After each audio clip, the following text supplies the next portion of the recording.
I am now 20 nanometers tall. So, an individual transistor from a brand new 2026 M5 MacBook Pro is about the size of a garage for me. Now, I'll note that this most likely isn't 100% accurate because Apple's not going to share their exact chip architecture with me. But still, the smallest parts of it are still smaller than me. And at this scale, you can see individual atoms, which are the size of marbles. Now, obviously, or maybe not obviously, but 3 nanometer transistors this size aren't just built like other objects the way you might be expecting. There's a pretty refined manufacturing process called photolithography. Basically, it's like developing a photo with light projected through a microscope, but onto atoms instead of film. And that is how you end up with billions of these inside a computer that you can sit on your lap. Now, to be honest, I don't really know how much longer Moore's law can apply to semiconductors as they get down to the literal atomic level, but I sure do want to appreciate it while it's happening. Speaking of appreciating it, hey, this is Epic Spaceman. One of my favorite creators, and of course a massive help with this video. He's been down to this scale before in another video, and it's a pretty crazy view, right? Hi, Marques.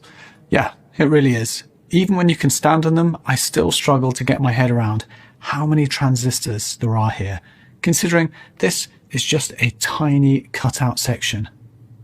The full chip is 32,000 times bigger than this.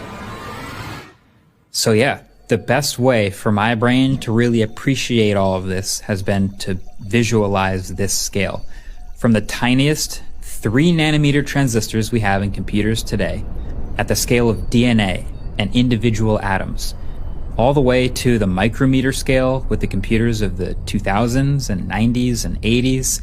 Humanity has been so motivated for so many years to get this stuff down to such a ridiculously small scale that it makes a grain of rice look like a massive object.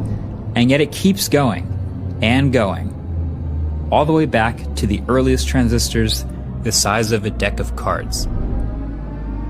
You know, something else I've realized though, even though we've seen now all of this scale and how tiny things can get, sometimes it can still be hard to keep all the nanometers and picometers sorted and really comprehend it all.